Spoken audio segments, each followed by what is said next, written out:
u bë tashmë më shumë se një vit e gjysmë, as që bisedohet për ndryshimet kushtetuese dhe për fillimin e negociatave në Bashkimin Evropian. Premtoheshte lufta kundër korrupsionit e krimit, fatkeqësisht e shohim vetëm diçka sa për tënë se bëhet. Zhvillim ekonomik ka ca investime, po asgjë në Maqedoninë Perëndimore, absolutisht asgjë.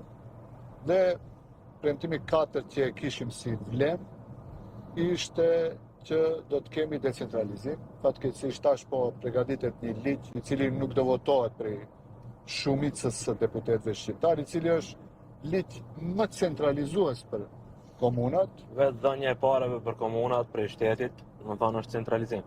Decentralizimin fiskal, ne e kemi premtuar këtë si vlem.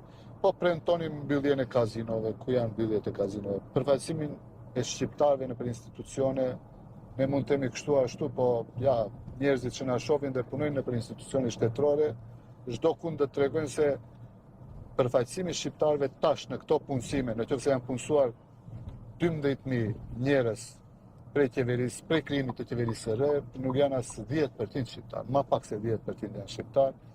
U tërhoq balancuesi, që ne s'deshëm, atë po ishte vendimi i gjykatës kushtetuese, ne s'arritëm ligjin për përfaqësim të drejtë adekuat.